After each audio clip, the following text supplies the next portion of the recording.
Bonsoir à toutes et à tous, très heureux de vous retrouver cette semaine pour de nouvelles informations sur la première. Dans l'actualité de ce lundi, nous parlerons de ce calvaire subi par un marié de Timkoura. Ce week-end, la nuit tombée, à la veille de son mariage, plusieurs individus ont fait irruption chez lui et l'ont attaqué à coups de machette. Le mariage a dû être annulé sur le champ. La pharmacie des Badamiers, contrainte de fermer définitivement, c'est ce qui ressort des décisions des autorités. Une décision qui prend la forme de couperet après plusieurs semaines d'incertitude pour les professionnels et les usagers. Enfin, nous serons à Tahiti-Plage, dans le centre-ouest de l'île. Le beach volley était à l'honneur ce dimanche, un honneur pour mieux faire découvrir ces disciplines à travers des séquences de détente et de convivialité. Vous le verrez en fin de journal. Un marié grièvement blessé à coups de machette la veille de son mariage. Les faits se sont déroulés dans la nuit de samedi à dimanche du côté de Timkoura. Alors que tout était déjà prêt, il ne restait plus qu'à accueillir les invités le lendemain pour la fête. Mais rien ne s'est passé comme prévu.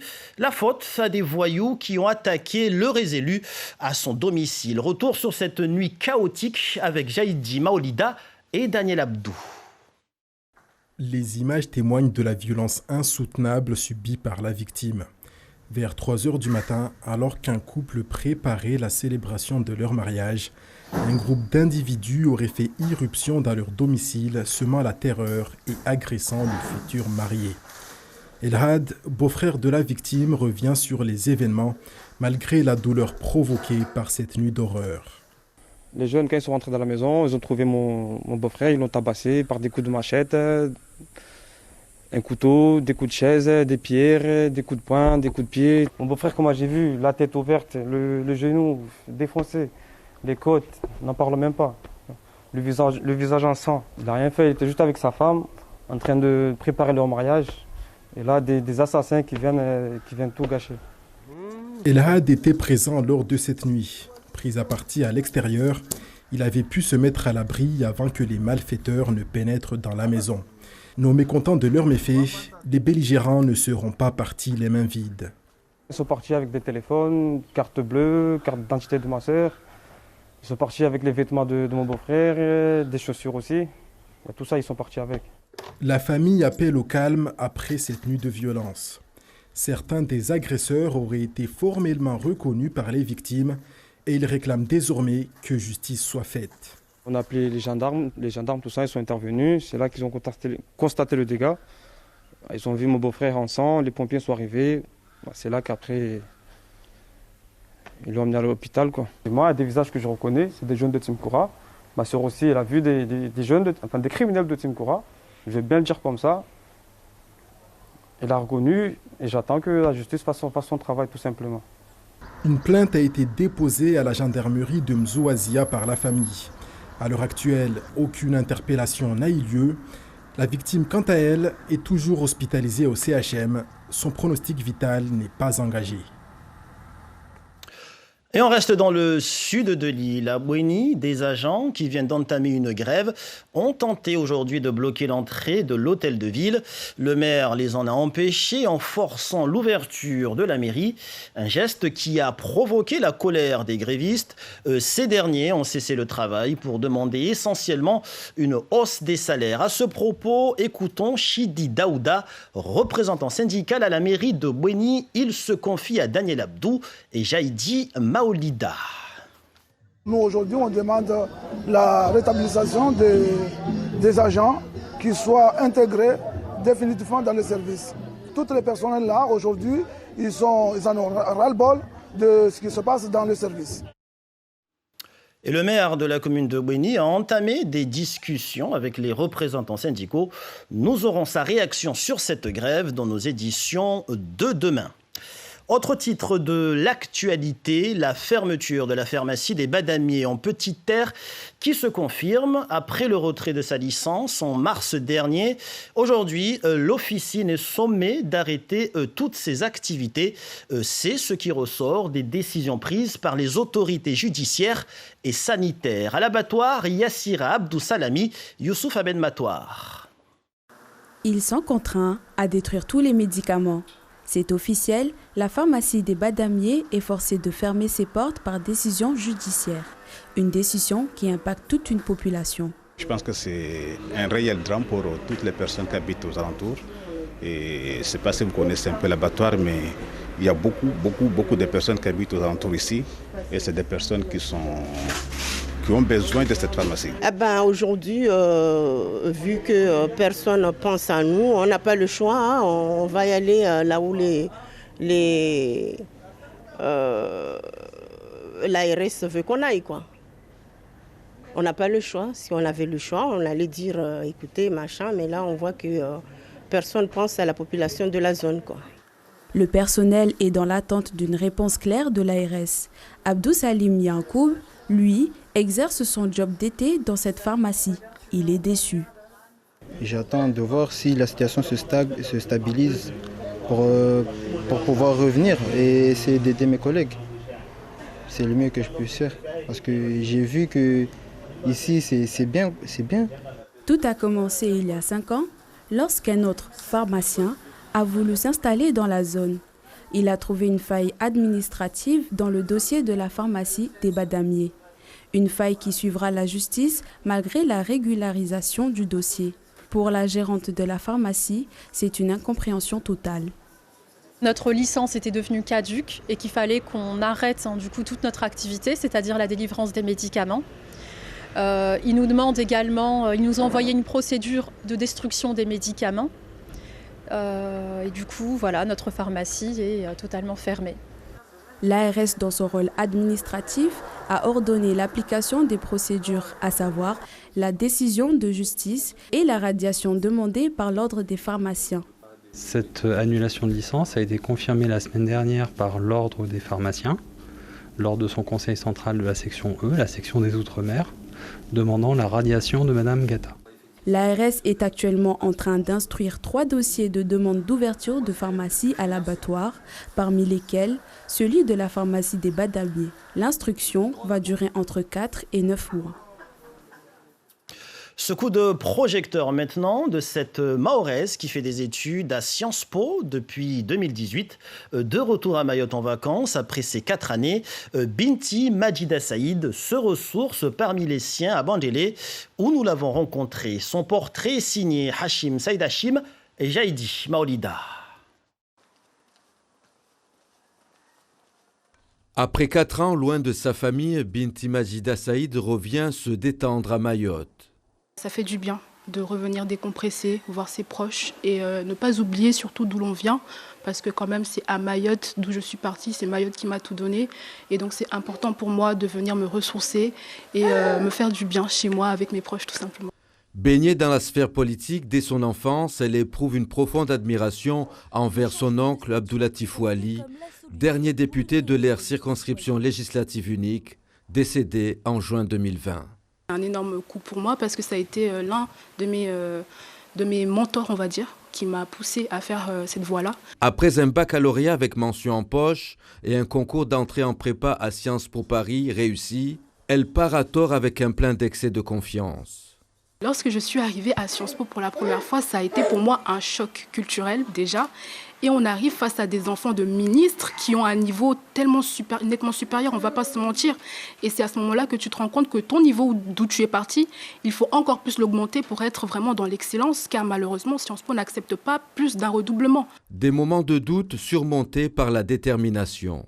Mon grand-oncle me disait Jitihad Mahazu, c'est-à-dire avec beaucoup de persévérance, on peut arriver à tout. Et c'est cette phrase-là qui m'a toujours motivée à aller jusqu'au bout. Et j'espère qu'aujourd'hui, il sera fier de moi en voyant là où j'en suis arrivée, car je suis en dernière année de sciences politiques en master. Et c'est également pour moi une certaine manière de dire aux jeunes à Mayotte que c'est des voies qui sont possibles pour eux, qu'ils ne doivent pas se limiter. Lorsque des portes ne s'ouvrent pas, il faut également savoir les casser pour s'ouvrir déjà les portes à soi-même, mais également ouvrir les portes pour les autres qui vont arriver par la suite. Ne pas se laisser porter par les choses et être acteur de ses études est le conseil qu'elle donne à son jeune frère bachelier. De voir ma grande sœur réussir, ça me dit, je me dis, l'année prochaine en allant là-bas, je dois faire comme elle, je ne dois pas baisser les bras, même si c'est dur. Je ne devrais pas baisser les bras, quel que soit le niveau, même si je prends une gifle en arrivant. Mais je me dis, la gifle, je peux passer au-dessus. En politique, elle a des idées déjà tranchées, particulièrement sur la question de la suspension des fonds européens. Qu'est-ce qui se passe actuellement à Mayotte? Où sont passés nos élus? Et qu'est-ce qui se passe dans ces institutions européennes? Pourquoi à chaque fois que Mayotte a besoin de parlementaires, d'élus locaux, il y a un silence mais absolu? On aimerait comprendre ce qui se passe sur cette question-là et notamment inviter nos élus à enfin prendre part à ces questions-là qui sont quand même des questions... pour moi, qui sont d'un enjeu vraiment énormissime sur ce territoire qui a besoin justement de l'aide de l'Europe. En tout cas, pour moi, le fait que Mayotte soit remise en question, encore une fois, dans les questions européennes, ça me pousse à aller jusqu'au bout de mes études et je me dis qu'il y a un réel besoin qu'il y ait des Mahorais qui aillent défendre Mayotte. On n'a pas besoin que Mayotte soit défendue par des personnes venant de l'extérieur. Nous aussi, on a la capacité d'aller parler pour notre île. Après ses études, pour contribuer au développement de son île natale, Binti Madjida Saïd pense poursuivre sa voie professionnelle dans les relations européennes, voire internationales. Dans la région aux Comores, 14 salles de classe ont été rénovées en Grande Comore grâce à l'aide financière de 60 000 € de l'ambassade de France, désormais plus spacieuse et aux normes. L'école accueille 370 élèves. À Moroni, nos correspondants Faiza Soulé et Ibrahim Youssouf. La joie des petits élèves était pour le moins débordante et pour cause, leur école située à Isandramdjini a été entièrement rénovée. Les 14 salles de classe sont spacieuses et refaites à neuf. Oui, parce qu'on fait une fête. La première salle de classe a été construite il y a plus d'un demi-siècle, en 1969. Le premier bachelier, l'un des premiers aussi à avoir usé ses fonds de pantalon sur les bancs de l'établissement, est satisfait de la réhabilitation. Je ne peux qu'être très content, puisque un demi-siècle après cette première classe, aujourd'hui, nous avons 5 à 6 classes qui vont compléter l'autre école qui a été construite il y a 2 à 3 mois à peu près par l'ONG ou une association qui s'appelle Humanis, ce qui fait qu'aujourd'hui, nous avons une forte capacité dans la ville d'Isandra. Cette réhabilitation était plus qu'urgente. Un ouvrage rendu possible par un financement de plus de 60 000 € par l'ambassade de France à Moroni, qui a été contactée par une association de la ville. Nos enfants, ils étaient en danger. Il y avait 3 salles qui étaient construites depuis il y a 50 ans, comme on dit, il y a un demi-siècle. Donc c'était un danger permanent qui était là, parce qu'il y avait la dalle qui tombait tout le temps. 8 salles avec l'ancienne école, avec l'ambassade de France qui nous ont aidés sur 6 salles, et d'autres 6 salles pour les ingénieurs. Donc la ville d'Isandra possède 14 salles maintenant. Juste après l'inauguration de l'école, les participants ont été invités à se rendre dans le légendaire palais de Sankoulé à l'Arabia, l'autre nom d'Isandramdjini, dont l'allée a été entièrement refaite. Le palais Guéreza et sa fortification servaient de rempart contre les razzias malgaches au XIXe siècle. Et concernant l'actualité aux Comores, on apprend par la presse locale que des sportifs comoriens, des handballeurs notamment, qui devaient participer à la Coupe des champions de handball de la zone à La Réunion, se sont tout simplement volatilisés sur l'île Bourbon. Un cas de figure récurrent dès lors que des athlètes de l'Union des Comores foulent le sol réunionnais. À la base, ce sont 76 visas qui avaient été accordés par justement l'ambassade de France à la délégation comorienne. Et pour terminer, du beach volley, un tournoi a été organisé ce week-end à Tahiti-Plage, dans la commune de Sada. Un moment de détente, d'échange et de partage qui a été mis en place par le volley olympique de Sada.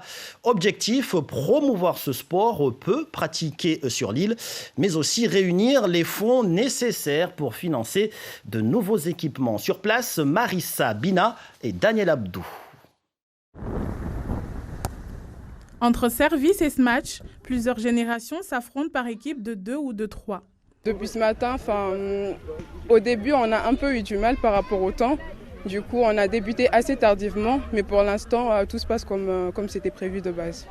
Ils étaient une cinquantaine à s'adonner à leur sport favori, le beach volley, organisé par le volley olympique de Sada. Le but est de récolter des fonds pour pouvoir acheter des matériels pour l'école de volley.